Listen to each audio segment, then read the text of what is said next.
Okay, so this session is about time frequency analysis. We've just talked about the Fourier decomposition. So you have a signal over time, like a step function. You find the right approximation in terms of sine and cosines at different frequencies. And well, if you do that for maybe an ERP signal, you fit all your different sines and cosines and you plot the amplitudes here, then you get the frequency decomposition. So this whole signal over time has been fitted with sines and cosines at different frequencies. The amplitudes are now presented as a frequency spectrum, and hey, you might be happy about that. However, what do you do with signals like that? So, because in the previous, for the Fourier transform, you assume that you have a signal over a certain time range. It could be a second, it could be 60 seconds or 10 minutes. That you can decompose meaningfully in these basis functions that are also 1 second long or 1 minute long or 10-minute long. So you're assuming that the signal is stationary over that time, that you can describe it as a process or as something that can be described by these basis functions that are stay the same for a certain length of time. But if you see a signal like that, then you might actually start suspecting that there's something wrong with your assumption. So this clearly starts slowly and then becomes faster. So this might be a slow frequency process that then accelerates. It becomes higher and higher in frequency. So what would you get if you, you can compute a fast Fourier transform for a signal like that. I think this is what I've just quickly hacked together. So you do get a frequency spectrum, which decomposes the whole signal into your sine and cosines. But what does that really mean? So what does it mean that you have a certain amplitude here at a frequency of 50? Well, now 50 might be the frequency here, but not here. So you probably just get some sort of weird mixture of contributions from different types of processes or different types of signal that follow a different kind of process or statistics here over time. So what you want is something that's more flexible, that adapts over time to different characteristics of the signal. So what you want is a time frequency analysis. And the first idea that you might have is, hey, let's just do our Fourier transform in different time windows. So you divide your whole time range, in this case, into 4 time ranges, and then you do an FFT or Fourier transform here, you compute a power spectral density here, and here, and here. And fair enough, that could potentially be meaningful. I mean, at the same time, this example also demonstrates that here it might not be meaningful. I mean, you have something that's more like a line here. So what kind of frequency is that? So in this case, the window might be too small to actually get a meaningful estimate for frequency content here. And here in the later frequency range, you have several periods of the signal in this latency range. So here you might think that actually you could subdivide this window into smaller windows and still get meaningful estimates over time. So you might increase your temporal resolution here and still have some reasonable frequency resolution. Well, here you might think that your temporal resolution is actually too high, if you like, in order to estimate the frequencies. So, well, this has been done in the literature, and I think sometimes it is still being done. But ideally, you would like an analysis that also takes that into account, that sort of balances the time and the frequency resolution appropriately. So one thing you can do, which is, for example, done when people look at functional connectivity or resting state activity.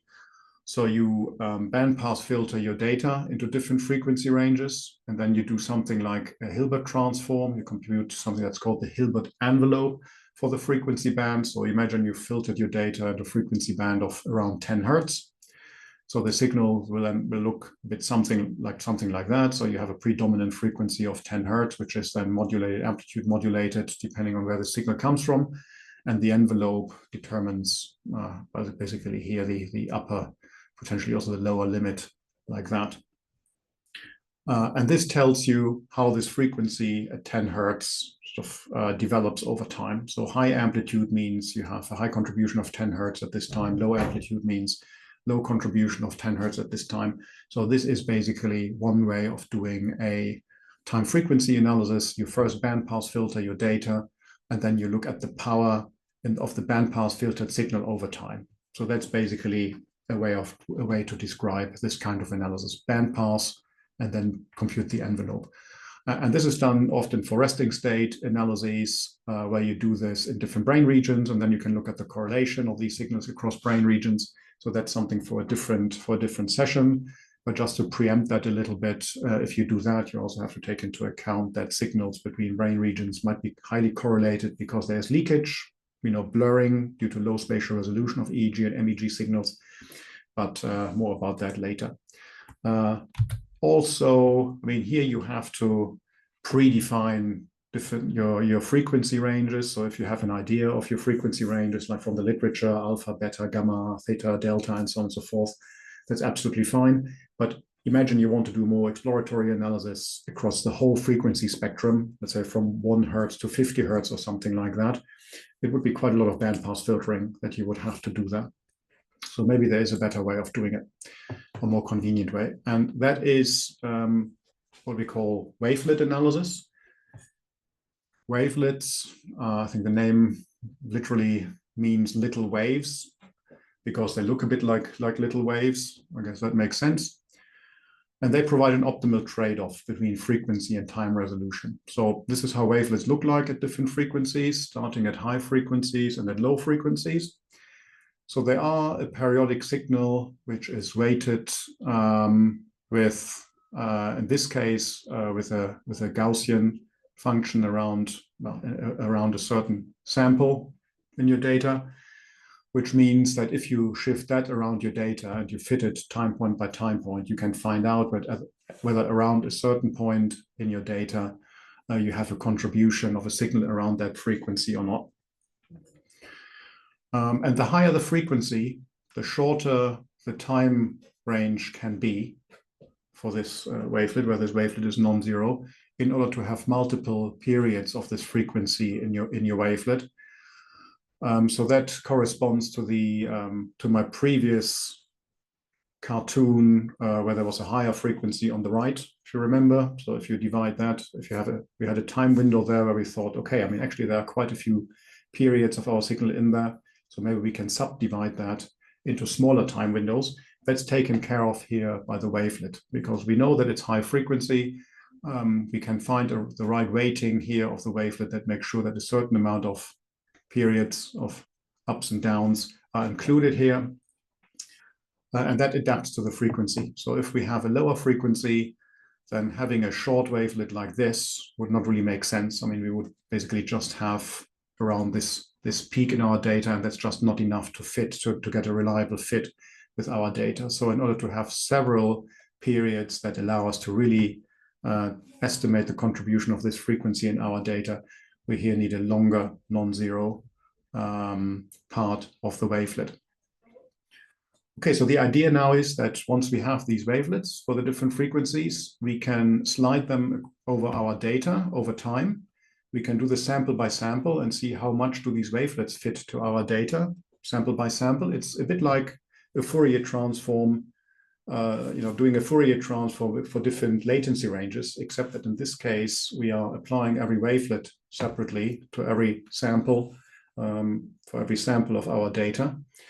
And when we can then find out over time, so what is the amplitude over time for the fit of this wavelet compared to that wavelet, and so on and so forth. And what I haven't explained here is that you don't just get an amplitude, you also get a phase. These wavelets can also be characterized by complex numbers that define both an amplitude or frequency and a phase. That is something that is not really, that I'm not going to go into much, not going to explain in more detail here, because it's usually something we don't, in most standard analyses, we are only looking at the power, signal power for these wavelets. So this slide is supposed to illustrate how we are applying this to our data. So we may have an ERP signal, we have our different wavelets, and again, we slide them across our data. So here, this is also supposed to show the trade-off between the time resolution and the frequency resolution. So in this case, we have a relatively short wavelet. We have a few samples here, but at the same time, because it's relatively short, it also means that we don't just get contributions from this one very particular sharp frequency at which this wavelet is centered. We may also get some leakage sort of from other frequencies around that. So that's illustrated here by by this Gaussian here in the frequency domain. And this frequency resolution will also differ across frequencies. So it is still the case that the longer this wavelet is, or the non-zero part of this wavelet is, the more accurately we can determine the particular center frequency of this wavelet. So that means this frequency resolution is also a bit higher for the lower frequencies in this case. But the important bit is that there is now a trade-off that we can describe in a very principled way between the resolution, the time domain, which is the length of the non-zero part of this wavelet, and the frequency resolution here. And if we then do this, so if we slide every wavelet across our data, we determine the contribution of this wavelet at every point in our data, and then plot that as a power over time and frequency, then we get this kind of time frequency plot, which you can visualize in different ways. This is sort of a 3D way here, but you can also just visualize that as a matrix, color-coded matrix, as we will see in a second. But first of all, one step back. I mean, where have we seen this before? Well, just like with the Hilbert transform that I explained earlier, what we are doing is bandpass filtering in a systematic way. So you may, if you watch that video about frequency and filtering, that was part of the pre-processing session, then you may remember that a bandpass filter is reflected in the time domain by a function that looks a little bit like that. So a bandpass filter is a low-pass and a high-pass filter applied at the same time. So at least it can be conceptualized like that. So if you combine smoothing in the time domain and this kind of difference, taking the difference in order to get a high-pass filter here, if you combine these two, then you get something that looks like a wavelet. So what we are doing by applying wavelets to our data, we are applying a number of bandpass filters. So if I go back here, so every wavelet is a little bandpass filter, and it determines the amplitude of the signal in this particular frequency range given by the frequency characteristic here of this wavelet over time. So all of these methods are doing actually very similar things, just in slightly different ways that are optimized for, in some cases, speed, or in some cases, interpretability. And Morlet wavelets have a clear correspondence, or describe the correspondence between time and frequency resolution very well. And they are also relatively easy to apply. So they are quite, I would say, the workhorse for time frequency analysis in the EEG and MEG world. I already talked about sort of the length of these wavelets, or the non-zero part of the wavelets, which should include enough cycles of a particular frequency to get a meaningful estimate for this frequency from the signal. And as a just general rule of thumb, you need at least 2 cycles of a frequency to get a meaningful estimate. Well, that is really the absolute minimum. And to give you an idea, if you are interested in a frequency around 1 Hertz, that means you need data of at least 1 second in order to get some meaningful estimate of this particular frequency. If you are interested in 10 Hertz, you're at about 1/5 of a second. And if you're interested in 100 Hertz, you're at 1/50th of a second. So that also shows you that there is some correspondence between the time and the frequency resolution. So the higher the frequency, the less time you need to get a meaningful estimate of the amplitude of this frequency in a particular time range. Okay, so you can look at the effect of the number of cycles. That's also done in an MNE tutorial or example. So this just also illustrates sort of what this actually means. So you have your wavelet. I mean, it's 0 in a certain time range, in a certain time window, it's non-zero. The blue one, which you might just about see here, has maybe 2 cycles, and then the pinkish one here has 7 cycles. And I think it's intuitive that the more cycles you have, the more data, the more non-zero parts of the data of the wavelet you have. I mean, the more reliably you can fit it to your data. at the same time, the more data you need. I mean, the longer the time segment has to be in order to fit this wavelet to your data. And if you only use one cycle, which you shouldn't really do, I mean, you can see this is the this is time, this is frequency. You get these stripes here, so you basically don't get a frequency resolution. You can't distinguish the different frequencies from each other because the time window is just not long enough to really fit these different wavelets independently. With 2 cycles, some structure starts to emerge here, but still, it's still quite stripy. So you get improved frequency resolution, but it's not really that great. And if you even adapt the number of cycles to the frequency, you say that you just divide the frequency by 3. That means the higher the frequency, the more cycles you allow, proportional to the others. Then you actually see something here at something that is actually focal with time and frequency. It's at around lower frequency range at 10 hertz and below at about 100 milliseconds. And I think this was the auditory evoked response, so nothing particularly exciting, but it just shows that the number of cycles actually does affect your result quite a bit. So you should at least use 2 cycles, and if you can afford it, as many as possible, basically. Also, I mean, just to avoid confusion, I mean, it looks at different types of activity here, evoked and induced. We talked about that in another session. It also looks at phase locking values. Oh, sorry, this is evoked and induced. So top is evoked, bottom is induced. It also looks at phase locking values, which I'm not talking about here. And in this case, you can also see that if you just look at an evoked response, I mean, you basically only get the evoked activity here, and there's nothing induced. So if you subtract the evoked response, the average evoked response, then you don't really, there's nothing left that shows up here in the time frequency domain. Okay, so this is more or less what I just said. And this is just to highlight how this has been used in the literature. I think this was probably one of the first, if not the first study that apply wavelets to EEG data. They presented these Canisa triangles, these Pac-Man figures, which in this case, they don't really give the illusion of a triangle of this gestalt, while here they do. So you can't really help seeing a little triangle in here.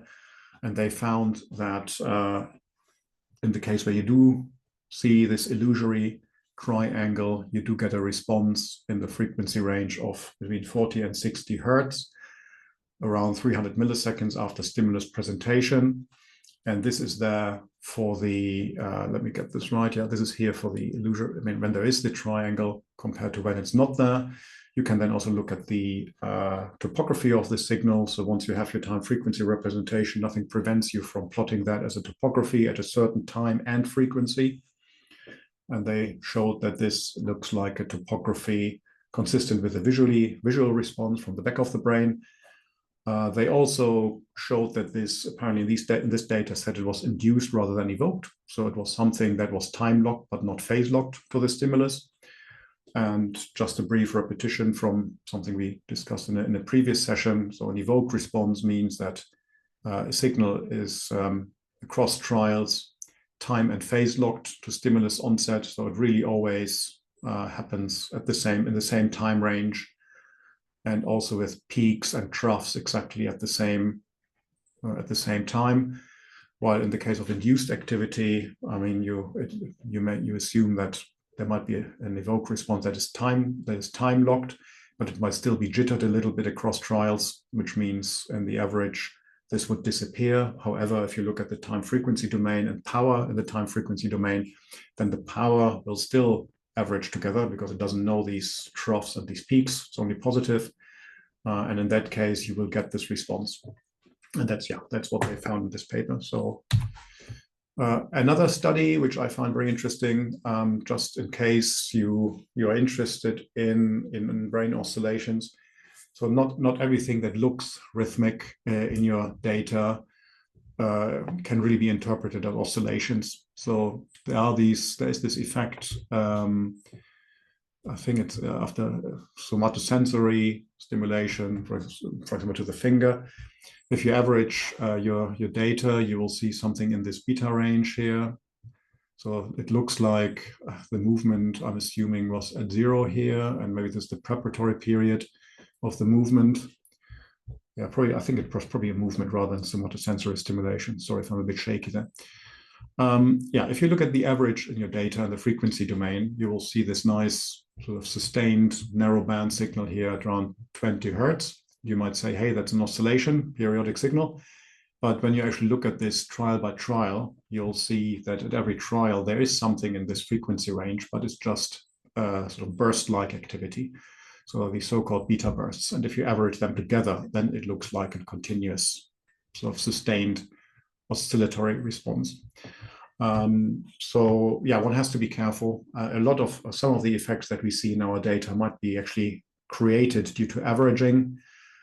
So we just have to be aware that what we look at is usually the average of dozens or hundreds of trials. And this may actually, in this case, really strongly affect the interpretation of these effects in terms of oscillations. So it's really an interesting area of research. Okay, that's enough for now. So I hope you have, I could give you an idea of what time frequency analysis looks like. And this is also the basis for some functional connectivity methods, which we are going to talk about in one of the next sessions.